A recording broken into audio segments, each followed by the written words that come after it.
welcome back to my channel. I'm Allie, where I am a watercolor artist, and I want to share with you watercolor portrait tips, techniques, and fun tutorials to improve your watercolor skills. So in today's video, I want to share with you my pet portrait sketching process and why I find it so incredibly helpful and how it sets me up for success for every portrait that I paint. So whether you're brand new to pet portraits or you've been doing this for a while but needing a quicker way to get going on your pet portraits or just want to feel more confident, this sketching process that I use, I think you're going to find incredibly helpful. Okay, so now let's go downstairs into my computer studio room where I do my pet portrait sketches. All right, here we are down in my basement studio room. This is not where I paint, this is where I will scan in my watercolor artwork, where I digitize it, as well as where I design wedding invitations. And now I want to show you just how I go from getting my sketch process down and onto paper. I use the Wacom Cintiq tablet. Now this is a really nice machine and technology. I use it for way more than just sketching out my pet portraits, so don't feel like you need to get anything like this. Honestly, just getting a light box and printing out a picture of your reference photo and tracing it that way is all you really need. But since I do have the Wacom tablet, I will link that below, the one that I use. I know they have a much updated version. Mine's at least 6 years old. But it works great because I can pull up the photo into Photoshop and then I'm able to trace it and then actually print the outline onto the watercolor paper.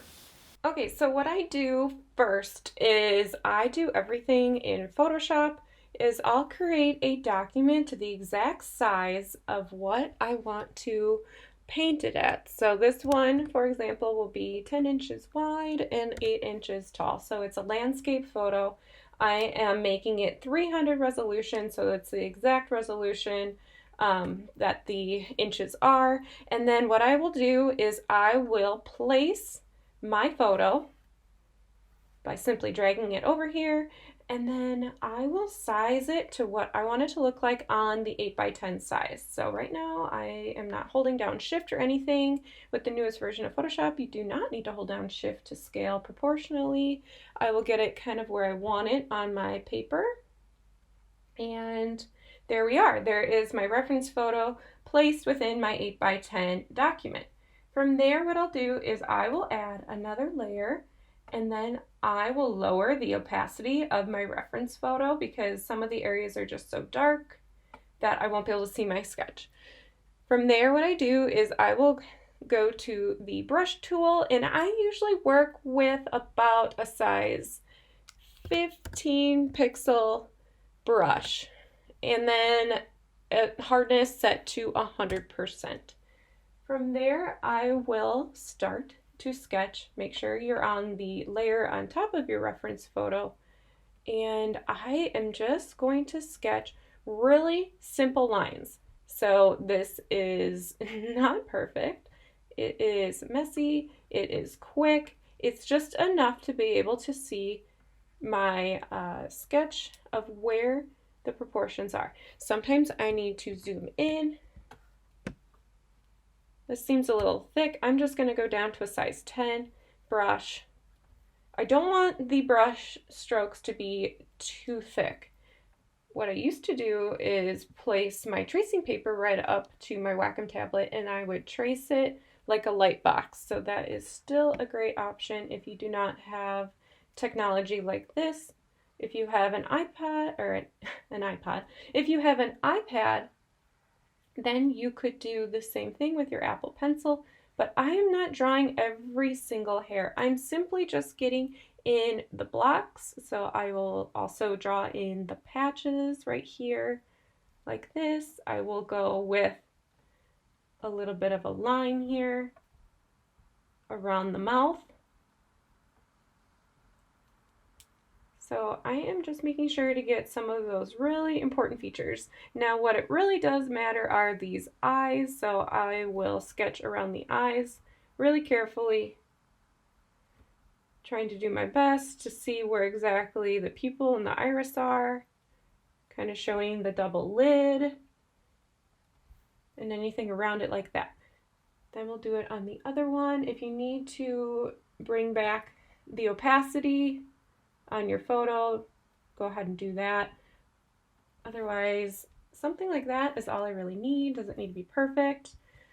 All right, let's get that nose in there.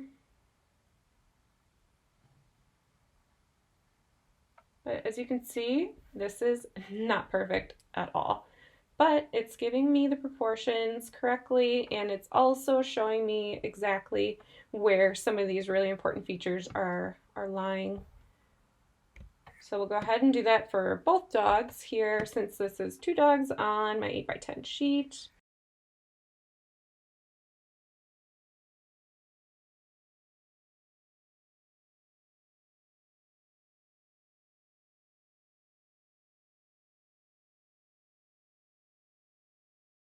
And to check your sketch, to make sure that you got everything that you wanted, is to turn off the picture layer. Oops, see, you can see that I missed the nose, so now I'm going to go back through and add in that feature. Anything that looks like it needs to be tweaked at this point. So then once I have my sketch all completed, I've turned it down to 30% opacity. I then go to File, Print, and now I make sure my print settings are correct for the right size. So I am going to be printing this on an 8x10 borderless, since my printer can do that. I also need to make sure it's the right orientation. So since this is a landscape painting, I will click the landscape, and then I will click print and let that print right onto my watercolor paper.